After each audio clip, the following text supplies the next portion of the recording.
Então, primeiro livro dos Reis, capítulo 19, os versículos de número 1 ao 16. E assim está escrito: Acabe fez saber a Jezabel tudo quanto Elias havia feito e como matara todos os profetas à espada. E então Jezabel mandou um mensageiro a Elias a dizer-lhe: Façam-me os deuses como lhes aprouver, se amanhã, a estas horas, não fizer eu a tua vida como fizestes a cada um deles. Temendo, pois, Elias, levantou-se para salvar sua vida, se foi e chegou a Berseba, que pertence a Judá, e ali deixou o seu moço. Ele mesmo, porém, se foi ao deserto, caminho de um dia, e veio e se assentou debaixo de um zimbro, e pediu para si a morte, e disse: Basta, toma agora, ó Senhor, a minha alma, pois não sou melhor do que meus pais. Deitou-se e dormiu debaixo do zimbro, eis que um anjo o tocou e lhe disse: Levanta-te e come. Olhou ele e viu junto à cabeceira um pão cozido sobre pedras em brasa e uma botija de água. Comeu, bebeu e tornou a dormir. Voltou a segunda vez o anjo do Senhor, tocou-lhe e disse: Levanta-te e come, porque o caminho te será sobre modo longo. Levantou-se, pois, comeu e bebeu. Com a força daquela comida, caminhou 40 dias e 40 noites até Horebe, o monte de Deus. Ali entrou numa caverna, onde passou a noite, e eis que lhe veio a palavra do Senhor e disse: Que fazes aqui, Elias? E ele respondeu: Tenho sido zeloso pelo Senhor, Deus dos exércitos, porque os filhos de Israel deixaram a tua aliança, derribaram os teus altares e mataram os teus profetas à espada. E eu fiquei só, e procuram tirar minha vida. Disse-lhe Deus: Sai e põe-te neste monte perante o Senhor. Eis passava o Senhor, e um grande e forte vento fendia os montes e despedaçava as penhas diante do Senhor. Porém, o Senhor não estava no vento. Depois do vento, um terremoto, mas o Senhor não estava no terremoto. Depois do terremoto, um fogo, mas o Senhor não estava no fogo. E depois do fogo, um cício tranquilo e suave. Ouvindo, Elias envolveu o rosto no seu manto e saindo pôs-se à entrada da caverna. E eis que lhe veio uma voz e lhe disse: Que fazes aqui, Elias? E ele respondeu: Tenho sido um extremo zeloso pelo Senhor, Deus dos exércitos, porque os filhos de Israel deixaram a tua aliança, derribaram os teus altares e mataram os teus profetas à espada, e eu fiquei só, e procuraram tirar-me a vida. Disse-lhe o Senhor: Vai, volta ao teu caminho para o deserto de Damasco, e chegando lá, unge a Azael, rei sobre a Síria. A Jeú, filho de Nissi, ungirás rei sobre Israel, e também Eliseu, filho de Safate, de Abel-Meolá, ungirás profeta em seu lugar. Senhor Deus, essa é a tua palavra. E de que nós, esta noite, Pai, possamos sair daqui transformados por esta palavra que é eficaz em nossa vida. Esta palavra, Senhor, que nos sustenta e que nos alicerça. E que assim possamos ser homens e mulheres conforme a tua palavra, e que sejamos aqui renovados por poder desta palavra. Esta é a minha oração no precioso nome de Jesus. Amém, amém. Graças a Deus. Interessante que nós vemos aqui a história do profeta Elias, e se nós recordarmos capítulos anteriores, o profeta Elias havia vencido os 450 profetas de Baal. Ali, Elias havia feito sinais e prodígios. Ali, Elias teve um encontro genuíno com Deus, uma intimidade fora do normal. Mas, nessa passagem, nós começamos a ver que, diante de uma palavra lançada por Jezabel, dizendo que queria a morte desse homem, algo entrou em seu coração, a qual ele amedrontou e fugiu, e desejou até mesmo sua morte. E aqui, Eu faço uma pergunta. Quem aqui já não se sentiu fracassado diante de alguma situação? Quem aqui não teve vontade ou tem vontade de desistir de alguma coisa, de algum plano, de algum projeto? Quem aqui já não pensou em jogar a toalha, que é o termo natural, desisto, jogo a toalha, não quero mais. Chega, já deu, 1, 2, 3, acabou a minha vez. Quantas vezes nós somos amedrontados por palavras de pessoas que nem mesmo sabemos quem são, mas quando lançam palavras de desencorajamento, nós aceitamos como uma verdade. Quantas vezes já não dissemos, eu não consigo tal coisa, ou até mesmo declara, eu sou um fracasso. Quantas vezes você já não disse isso? Ou, eu não nasci para dar certo. E levamos isso como uma verdade na nossa vida. E o título desse sermão é: A caverna não é o seu lugar. A caverna não é o seu lugar. E a caverna aqui, ela pode ser representada de várias maneiras. Ela pode ser um casulo que você queira entrar dentro e não querer sair mais. Ela pode representar você se isolar da sociedade, ela pode representar você se isolar da igreja, você se isolar da comunidade, você falar, eu não quero mais nenhum contato com a humanidade. Na verdade, o único contato que eu quero é o meu travesseiro e esperar que a minha morte chegue. Mas por que isso acontece? Como que pode, quando nós olhamos para Elias, que ele teve aquele momento de vencer os 450 profetas, aonde ele viu o fogo descendo do céu e queimando aquele feixe de madeira cheio de água no altar, ele viu sinais e prodígios vindo dos céus, mas mesmo assim, esse homem se amedrontou diante de uma palavra proferida contra ele. Mas e por quê? O que acontece? Por que muitas vezes palavras que são lançadas sobre a nossa vida tornam-se verdades?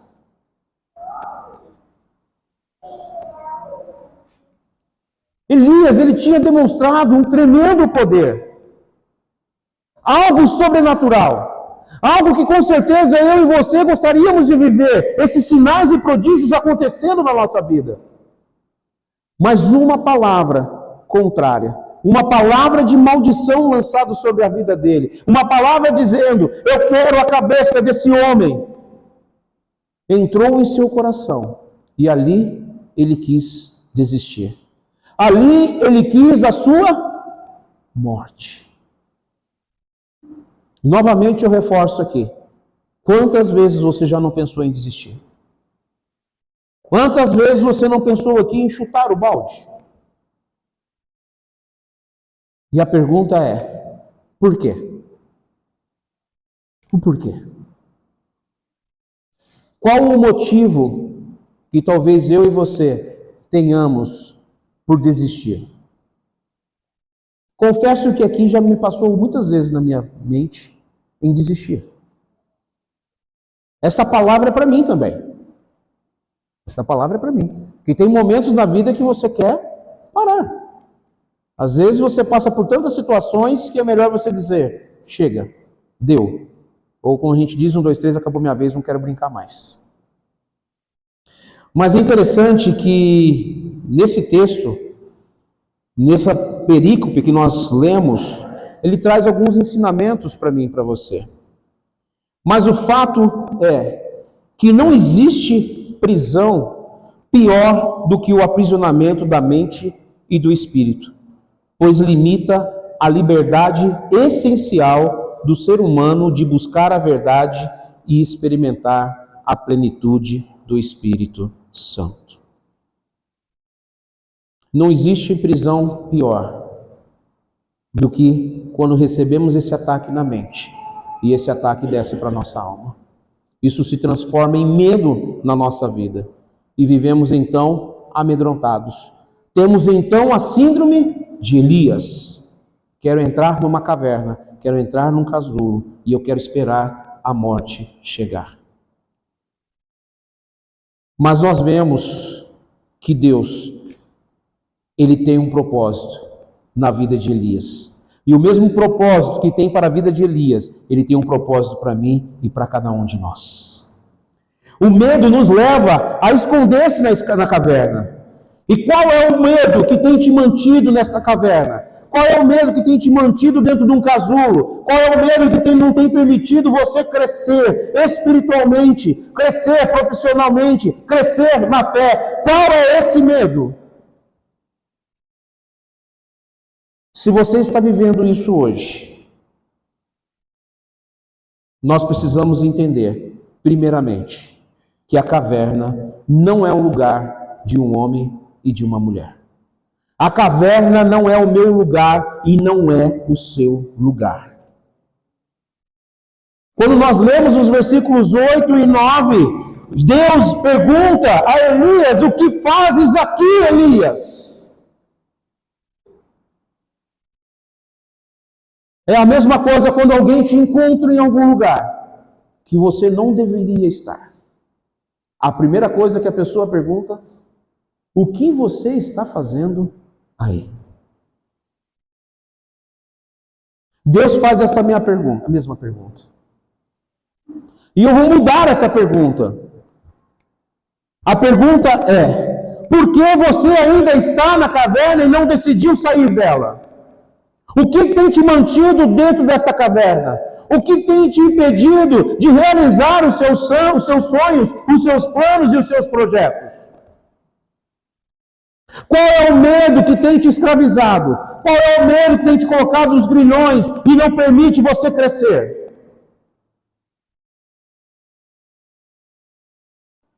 São ameaças externas? Ou será que é você mesmo, com as suas lutas internas, com os seus fantasmas internos, com algumas coisas do passado que você ainda não resolveu?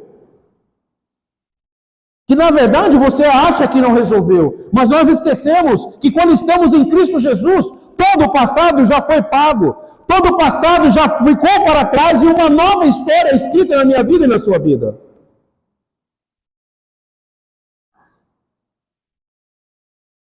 E por quê? Permanecer na caverna, sendo que Deus não nos criou para viver dentro dela. Elias, nós vemos que ele começou a dar desculpas. Ele começou a ver as dificuldades e começou a ver as adversidades. E ele esqueceu de ver o tamanho do Deus que ele serve. Ele olhou para gigantes, olhou para os problemas e ele esqueceu do grande Deus que está com ele. E o mesmo Deus que fala com Elias, que falava com Elias, é o mesmo Deus que fala comigo e com você. Só que muitas vezes nós ficamos dentro desta caverna e esquecemos de ouvir a voz dele. Nós esquecemos que nós temos um grande Deus.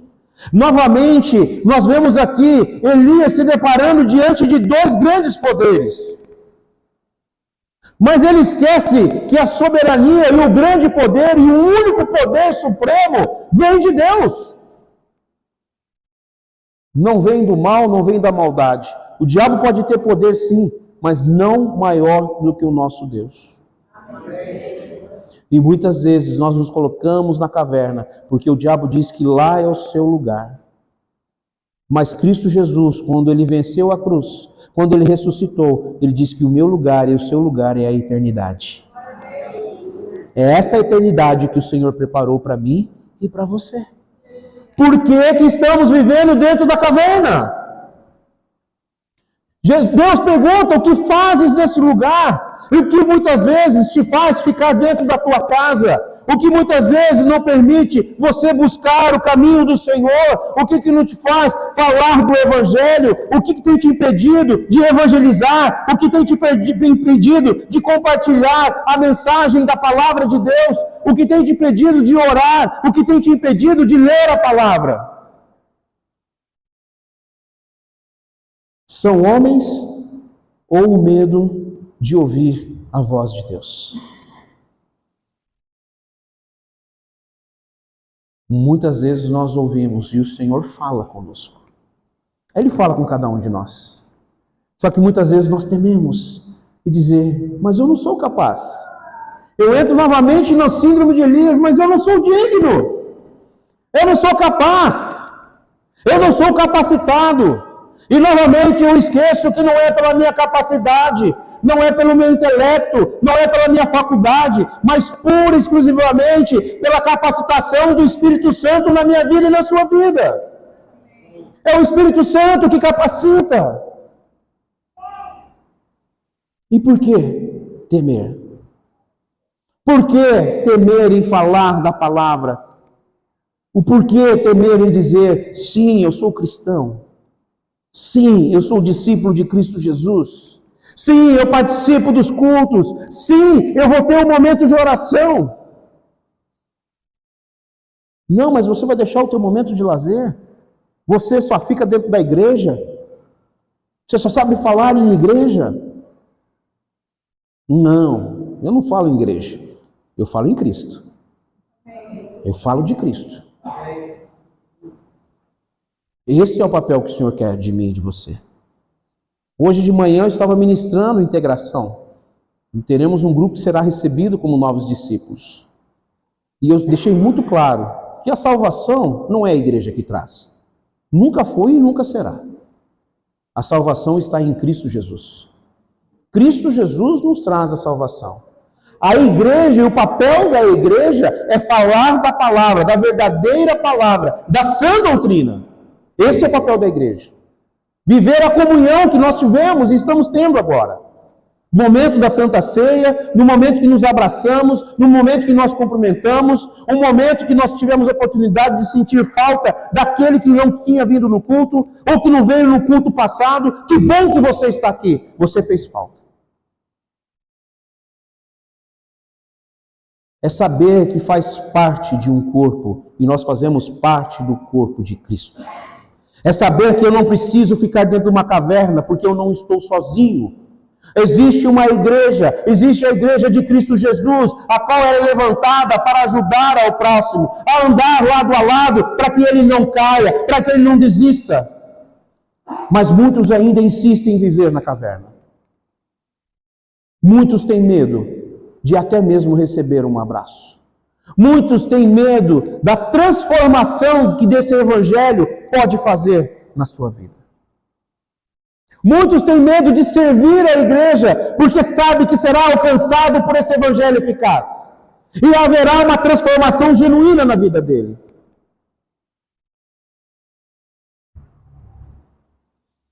A caverna não é meu lugar, e nem o seu lugar.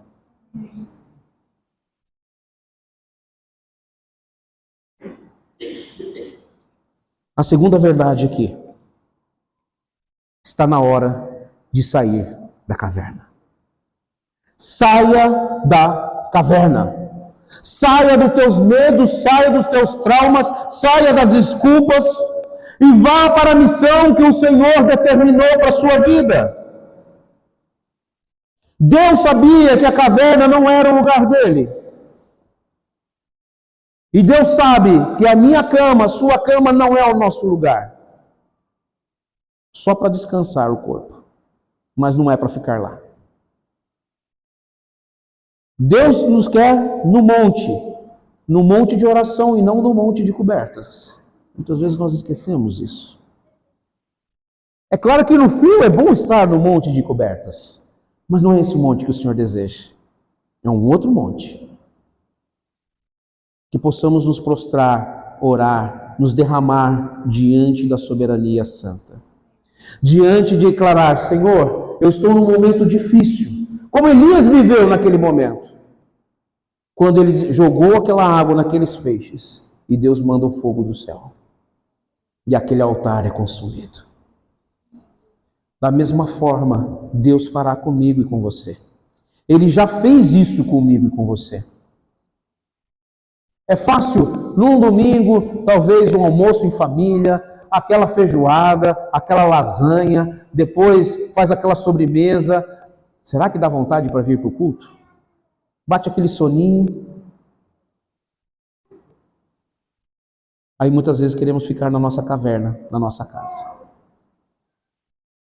Mas aqui é o nosso lugar. Aqui é o lugar que nós estamos adorando e agradecendo ao Senhor pelo dia que Ele nos proporcionou, agradecendo pelas bênçãos, pela bênção da vida, agradecidos pela provisão, porque o Senhor não tem deixado faltar o que comer, o que vestir e o que beber.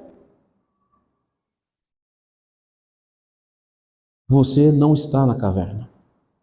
O diabo quer que você viva lá. O diabo quer que possamos ficar dentro dessa caverna se fazendo de coitados e dizendo: quem será por nós? Mas a verdade é: se Deus é por nós, quem será contra nós? Nós conhecemos, nós sabemos, e muitas vezes nos aprisionamos, ficamos naquele nosso mundo e deixamos de sair da caverna. Deparamos nos grandes problemas e ao invés de encararmos e irmos de frente, nós recuamos e choramos. Deixa eu falar uma coisa para você, meu irmão, minha irmã. Não existe problema que não possa ser resolvido. Não existe. Não existe gigante que não possa ser derrotado. Esses dias eu estive com um empresário e passou por um problema muito sério. Problema sério financeiro. E ele estava se entregando. E nós tivemos a oportunidade de conversar bastante. Porque eu falei: mas como pode? O mesmo Deus que transbordou na sua vida, agora nesse momento de dificuldade, Deus vai te abandonar e não vai te ajudar a sair dessa situação? Peraí. Então, quando tudo está ok, está lindo e maravilhoso e está tudo certo. Eu sempre falo aqui, o apóstolo Paulo, quando ele escreve a sua carta aos Romanos, no capítulo 5, a partir do versículo 2, ele diz que nós devemos nos gloriar nas tribulações. Ele não está dizendo: olha, chore nas suas tribulações, entre na caverna nas suas tribulações. Não, se glorie, porque as tribulações, elas geram perseverança. Se existe um momento que nós crescemos, são nas tribulações. Se nós olharmos para os personagens bíblicos, eles cresceram nas tribulações. Eles foram provados nas tribulações. Cresceram nas tribulações. E essa lição fica para mim e para você. Se existe tribulação é porque existe esperança. E essa esperança se transforma em fé. E a minha fé e a sua fé está em Cristo Jesus. Não se entregue diante das dificuldades.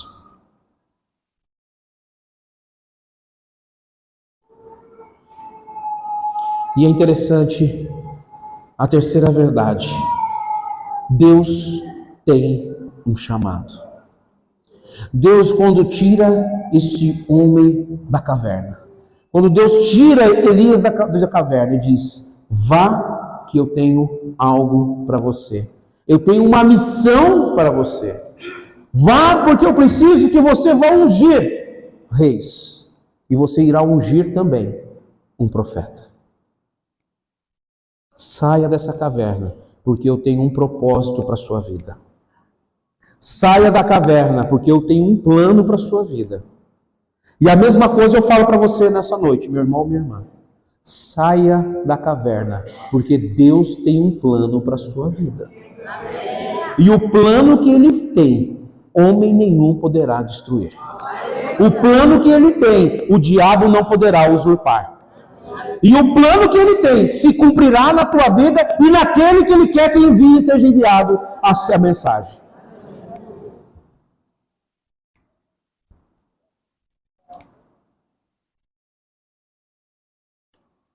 Deus tem esse chamado para a minha vida e para a sua vida.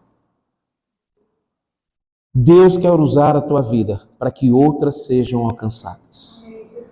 O maior propósito que o Senhor tem: ide e pregai o Evangelho a toda criatura, sem exceção. Sem exceção. Mas o principal é que continuemos sendo adoradores do nosso Deus Altíssimo. Que não tenhamos medo de proferir o Evangelho e a palavra dele. Porque sim, seremos perseguidos sim. Mas não é hora de amedrontar. É hora de erguer a cabeça e seguir em frente em fé. Porque a peleja não é nossa. Quem vai à frente é o nosso Deus dos exércitos. Por isso, saia da caverna.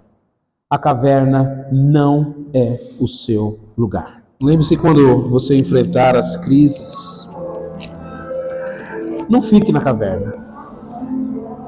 Saia e busque no Senhor. Busque em Deus. Se você tem convicção do chamado que Deus tem para a sua vida, siga em frente. Não olhes para trás, não escute as vozes contrárias dizendo que você não é capaz, que você não vai dar certo, que você não é fruto de bênção, porque você foi resgatado pelo sangue de Cristo Jesus. Você foi comprado pelo sangue de Cristo Jesus. Não há condenação, não há acusação sobre a sua vida, mas existe uma marca da promessa. E essa promessa se cumprirá. Senhor, eu apresento esta oração. Cada oração aqui, nós entregamos no teu altar. E já agradecemos, Senhor, pelo manifestar da tua graça na nossa vida. No quebrantar, sabendo, Pai, que o Senhor tem inclinado os seus ouvidos para ouvir o nosso clamor, para ouvir a nossa súplica. E assim sairmos daqui renovados, transformados, vivendo uma nova vida, vivendo a plenitude do Espírito Santo. Toda mentira do império das trevas, nesta noite caiu por terra, em nome de Jesus.